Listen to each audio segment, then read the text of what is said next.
Welcome to Vahi TV world YouTube channel. முதலில் தலைப்பு செய்திகள். இன்று காசாவில் நடப்பதை வேடிக்கை பார்ப்பவர்கள் நாளை மக்காவில் நடந்தாலும் வேடிக்கை பார்ப்பார்கள். அரபு உலக ஆட்சியாளர்களை சுற்றுக்காட்டி யமன் ஹவுதிகள் கடும் விமர்சனம்.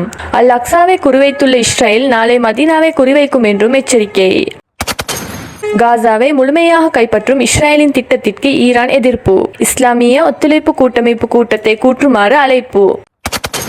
அமெரிக்காவிடம் ஆயுதம் வாங்குவதை தற்காலிகமாக நிறுத்திய இந்தியா, ட்ரம்பிற்கு கடும் பதிலடி. இனி விரிவான செய்திகளை பார்க்கலாம். இன்று அல் அக்ஸா பள்ளியை காக்க முன்வராதவர்கள் மக்கா மற்றும் மதீனாவை காக்கவும் முன்வர மாட்டார்கள் என யமன் ஹவுதிகள் கடும் விமர்சனத்தை முன்வைத்துள்ளனர்.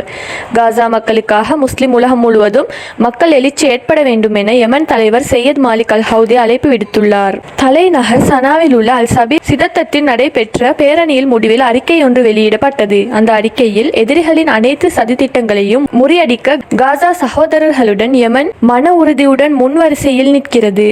உலக இஸ்லாமியர்கள் அனைவரும் தனது பொருளாதாரம், ஆயுதம் மற்றும் தங்களால் இயன்ற அனைத்து வழிகளிலும் காசா போராளிகளுக்கு உதவ வேண்டும். காசாவின் எதிரிகளை தடுக்க தவறிய ஒவ்வொரு முஸ்லிம் நாடும் அகண்ட இஸ்ரேல் உருவாவதற்கும் எதிரிகள் மக்கா மதீனா நகரங்களை நோக்கி வருவதற்கும் ஒரு வழியில் உதவி செய்து வருகின்றார்கள். இன்று காசாவையும் அல் அக்ஸா மஸ்ஜிதையும் காக்க தவறியவர்கள் நாளை எதிரிகள் மக்கா மற்றும் மதீனாவிற்கு வந்தாலும் இவ்வாறே நடந்து கொள்வார்கள். ஒருபோதும் அவர்கள் அந்த புனித தலங்களை காப்பாற்ற முன் வரமாட்டார்கள். போராளி குழுக்கள் ஆயுதங்களை கீழே போட வேண்டும் என்பது எதிரிகளின் வேலையை எளிதாக முடிப்பதற்கு மட்டுமே உதவும். எந்த நிலையிலும் காசா மக்களுக்காக அனைத்து வழிகளிலும் போராட யமன் தயாராக உள்ளது என அந்த அறிக்கையில் குறிப்பிடப்பட்டுள்ளது. ஈரான் வெளியுறவுத்துறை செய்தி தொடர்பாளர் இஸ்மாயில் பாகி OIC அமைப்பின் தலைமை பொறுப்பில் உள்ள சவுதி மற்றும் துருக்கி நாடுகள் அவசர கூட்டத்தை நடத்த வேண்டும் என அறிவுறுத்தியுள்ளார். காசாவை முழுமையாக ஆக்கிரமிக்கும் இஸ்ரேலின் முடிவை ஈரான் கடுமையாக எதிர்ப்பதாக அவர் கூறியுள்ளார். காசாவில் நடக்கும் இனப்படுகொலையை தடுக்க வேண்டிய முழு பொறுப்பு ஐக்கிய நாடுகள் மன்றத்திற்கும் இருப்பதாகவும் இஸ்ரேல் நிறைவேற்றியுள்ள தீர்மானத்திற்கு எதிராகவும் ஐக்கிய நாடுகள் சபை விரைந்து செயல்பட வேண்டும் என்றும் அவர் வலியுறுத்தியுள்ளார்.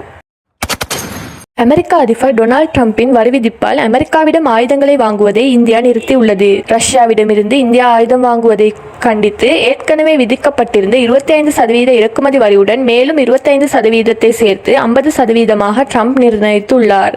இந்நிலையில் இதற்கு பதிலடியாக அமெரிக்காவிடமிருந்து ஆயுதங்கள் வாங்குவதை இந்தியா தற்காலிகமாக நிறுத்தியுள்ளது.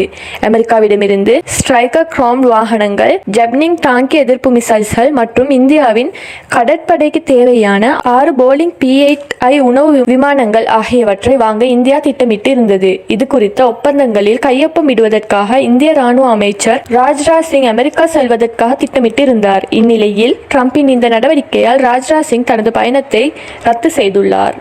மேலும் இது போன்ற பரபரப்பான செய்திகளுடன் விரைவில் சந்திப்போம். உங்கள் ஆதரவு எங்களுக்கு முக்கியம்.